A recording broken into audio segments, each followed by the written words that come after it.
The Prisoner of Zenda by Anthony Hope. Chapter 7. His Majesty sleeps in Strelsau. I put my arm round Sapt's waist and supported him out of the cellar, drawing the battered door close after me. For 10 minutes or more we sat silent in the dining room. Then old Sapt rubbed his knuckles into his eyes, gave one great gasp, and was himself again. As the clock on the mantelpiece struck 1, he stamped his foot on the floor, saying: "They've got the King." "Yes," said I. "All's well, as Black Michael's despatch said.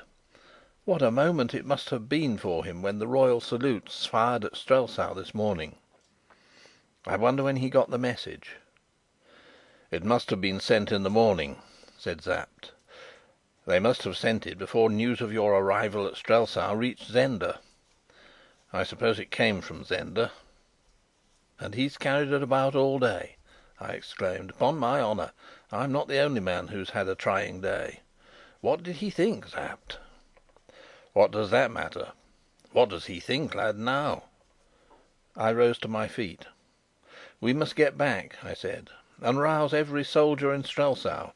We ought to be in pursuit of Michael before midday." Old Sapt pulled out his pipe and carefully lit it from the candle which guttered on the table. "The King may be murdered while we sit here," I urged. Sapt smoked on for a moment in silence. "That cursed old woman!" he broke out. "She must have attracted their attention somehow.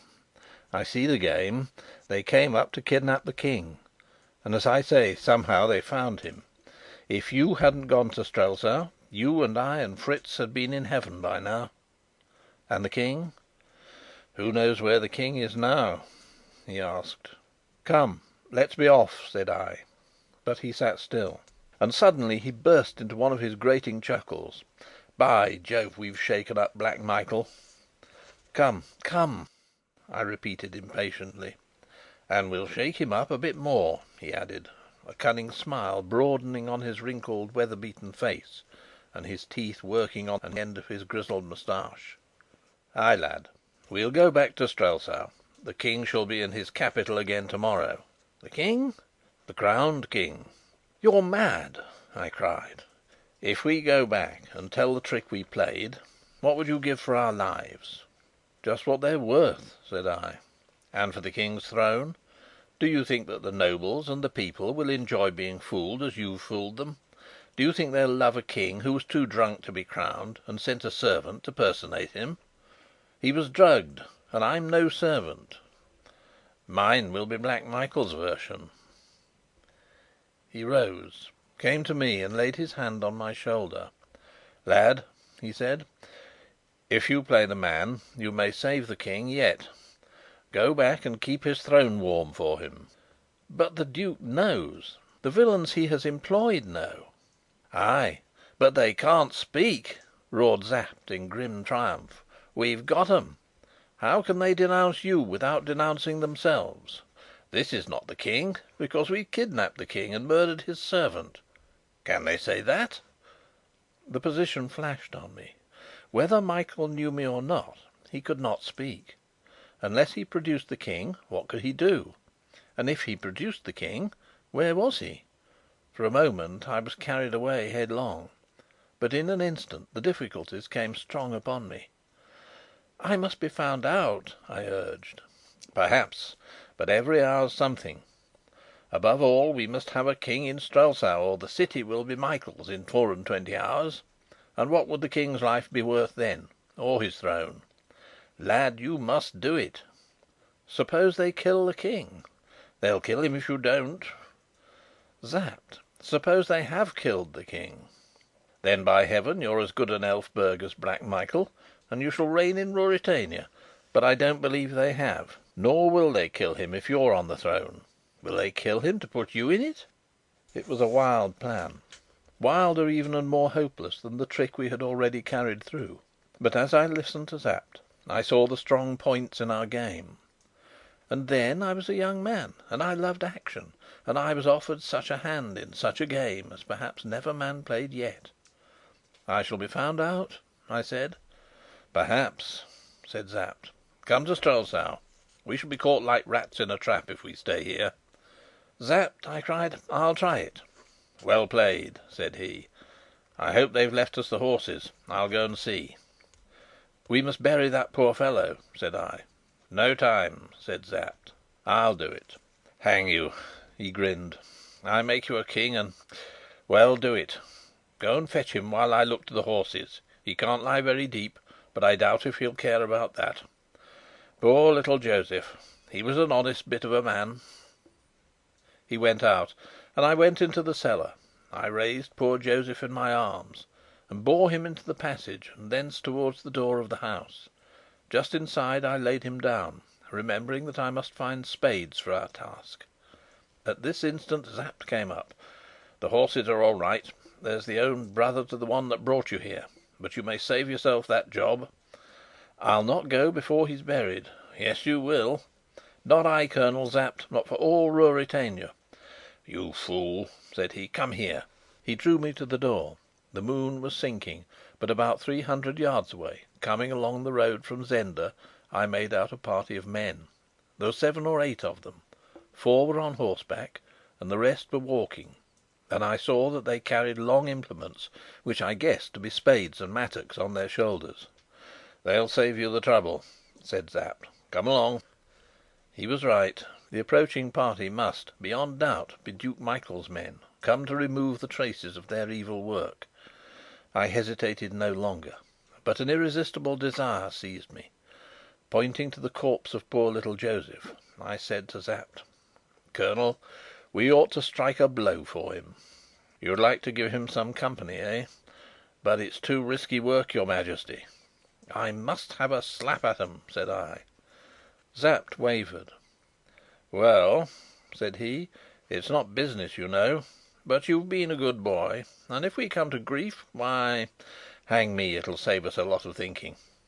I'll show you how to touch them." He cautiously closed the open chink of the door. Then we retreated through the house and made our way to the back entrance. Here our horses were standing. A carriage drive swept all round the lodge. "Revolver ready?" asked Sapt. "No, steel for me," said I. "Gad, you're thirsty tonight!" chuckled Sapt. "So be it."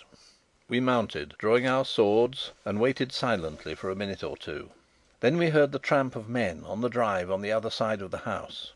They came to a stand, and one cried: "Now then, fetch him out!" "Now!" whispered Sapt.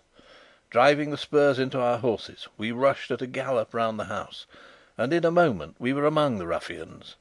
Sapt told me afterwards that he killed a man, and I believe him; but I saw no more of him. With a cut I split the head of a fellow on a brown horse, and he fell to the ground. Then I found myself opposite a big man, and I was half conscious of another to my right. It was too warm to stay, and with a simultaneous action I drove my spurs into my horse again, and my sword full into the big man's breast. His bullet whizzed past my ear; I could almost swear it touched it. I wrenched at the sword, but it would not come, and I dropped it and galloped after Sapt, whom I now saw about 20 yards ahead.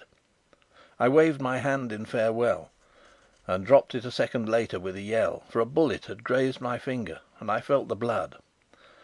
Old Sapt turned round in the saddle. Someone fired again, but they had no rifles, and we were out of range. Sapt fell to laughing. "That's 1 to me and 2 to you, with decent luck," said he. "Little Joseph will have company." "Ay, there'll be a partie carrée," said I. My blood was up, and I rejoiced to have killed them. "Well, a pleasant night's work to the rest," said he. "I wonder if they noticed you?" The big fellow did. As I struck him, I heard him cry, "The King!" "Good, good! Oh, we'll give Black Michael some work before we're done." Pausing an instant, we made a bandage for my wounded finger, which was bleeding freely and ached severely, the bone being much bruised. Then we rode on, asking of our good horses all that was in them. The excitement of the fight and of our great resolve died away, and we rode in gloomy silence. Day broke clear and cold.